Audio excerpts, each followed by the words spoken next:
Hello बच्चों, आज हम बात करने वाले हैं गाउस के नियम के अनुप्रयोग की। पिछले वीडियो में हमने गाउस का नियम पढ़ा था। आज हम उसके अनुप्रयोग पढ़ने वाले हैं। गाउस के नियम के जो अनुप्रयोग हैं दो होते हैं। एक तो होता है आपका एक आवेशित छड़ के कारण, ठीक है। दूसरा होता है एक समतल अनंत लंबाई की चादर के कारण। तो पहला अनुप्रयोग आज हम पढ़ेंगे। तो यहाँ पर मैंने कोई एक तार बनाया हुआ है एक्स और वाई। इसके कारण जो है कोई बिंदु P है जिस पर हमें DA छोटे क्षेत्रफल DA पर विद्युत क्षेत्र E ज्ञात करना है। और इसके लंबवत में अब कोई यहाँ से यहाँ तक एक समतल सतह बन रही होगी, ठीक है। इसके कारण विद्युत क्षेत्र उत्पन्न हो रहा होगा क्योंकि गाउस के नियम के अनुसार है। तो गाउस का नियम क्या होता है? बंद सतह के लिए होता है। तो यहाँ पर इसके कारण एक विद्युत क्षेत्र उत्पन्न हुआ और बंद सतह का निर्माण हुआ। तो इसी पर हम क्या करना है? विद्युत क्षेत्र में ज्ञात करना है। तो यहाँ पर कुछ थ्योरी है जो हमें लिखनी है। तो यहाँ पर मैंने लिखा है कि माना कोई अनंत लंबाई का कोई तार है एक्स और वाई, जिस पर धन आवेश वितरित है। आप देख सकते हैं धन और आवेश वितरित एक समान रूप से वितरित हुआ है, ठीक है। अब क्या है, इस तार से स्मॉल r दूरी पर एक बिंदु P है। ये तार है और इससे एक स्मॉल r दूरी पर एक बिंदु P दे रखा है जिस पर हमें विद्युत क्षेत्र की तीव्रता ज्ञात करनी है। ये सिंपल सी थ्योरी आपको याद रखनी है। अब क्या है, गाउस का जो नियम होता है वो बंद सतह के लिए होता है, राइट। और यहाँ पर जो गाउस का नियम के अनुसार जो विद्युत फ्लक्स होता है फाई ई बराबर क्या होता है? EDA cos थीटा होता है। तो यहाँ पर हम लिखेंगे विद्युत फ्लक्स क्या होगा। गाउस के नियम के अनुसार विद्युत फ्लक्स क्या हो जाएगा? छोटे क्षेत्रफल के लिए लिखेंगे क्योंकि गाउस का नियम बंद सतह के लिए और एक पूरी सतह पर ज्ञात करना कठिन होता है। तो हमें क्या करना है? एक छोटा सा क्षेत्रफल पर हम क्या करेंगे? गाउस का नियम पर ज्ञात करेंगे, विद्युत क्षेत्र ज्ञात करेंगे। तो यहाँ से हमें छोटे क्षेत्रफल के लिए ज्ञात करेंगे तो DA क्षेत्रफल लेना पड़ेगा। तो यहाँ से जो विद्युत फ्लक्स होगा, छोटा सा विद्युत फ्लक्स हो जाएगा D फाई E बराबर EDA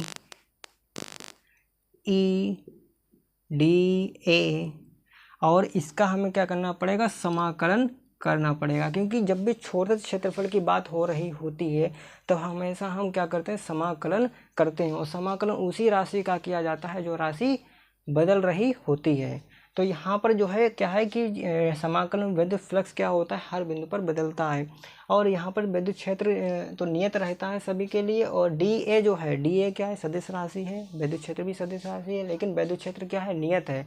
लेकिन जो क्षेत्रफल है सभी बिंदु के लिए क्या है? बदल रहा है। तो हमें क्या करना है? छोटा क्षेत्रफल लेना है और इसका समाकलन करना है। तो यहाँ पर इसका समाकलन आप करेंगे तो ये हो जाएगा फाई ई बराबर विद्युत क्षेत्र तो नियत है, इसका समाकलन नहीं होगा। बाकी हम लिखेंगे DA का समाकलन। अब देखिए DA का मान कैसे निकाला जाएगा। तो यहाँ पर जो है एक तार है और आवेशित तार का जो रेखीय आवेश घनत्व तो होता है वो होता है लेमड़ा।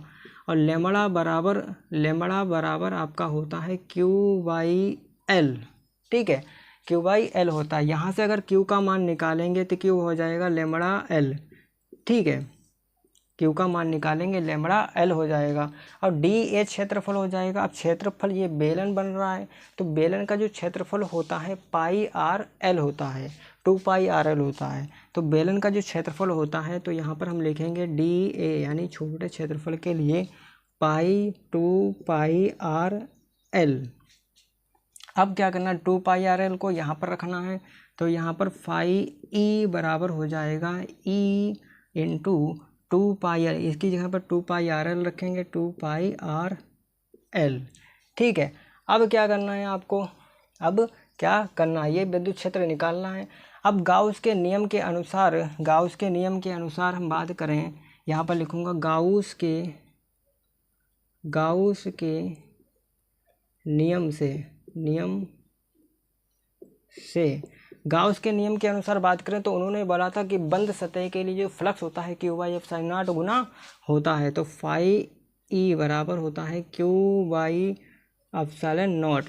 ठीक है। अगर हमें क्यू का मान निकालना है, क्यू का मान हमने निकाला है क्यू बराबर लेमड़ा एल, तो यहाँ पर रखेंगे लेमड़ा एल, तो ये हो जाएगा lambda L upon epsilon not. अब इसका इस फाई का मान यहाँ पर रख देना है।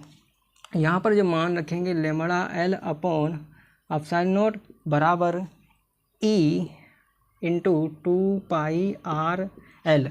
अब देखिए ये भाग में है तो एल से एल कट जाएगा, ठीक है, और यहाँ से आर से आर तो ऐसे रहेगा, ठीक है, okay.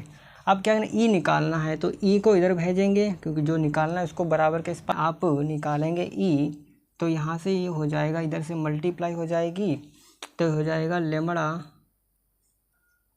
Lambda upon 2πr into epsilon not, ठीक है। यहाँ से ई बराबर lambda upon 2πr epsilon not हो जाएगा। अब क्या है कि यहाँ पर थोड़ा एडजस्ट हम करेंगे, तो यहाँ पर ई बराबर हम लिखेंगे, अगर हम यहाँ पर ऊपर नीचे 2 से मल्टीप्लाई कर दें, थोड़ा एडजस्ट करना इसीलिए मल्टीप्लाई हम कर रहे हैं, ठीक है। तो यहाँ पर हो जाएगा 2 लेमड़ा अपॉन, यहाँ पर हो जाएगा 4π एप्सिलॉन नॉट इंटू आर, तो यहाँ से ये ई का मान निकल आएगा। तो इस तरह से ये होगा, एक बार आप ध्यान से देख लीजिए। तो ये डेरिवेशन कंप्लीट होता है, तो हम मिलते हैं नेक्स्ट वीडियो में, तब तक के लिए थैंक यू।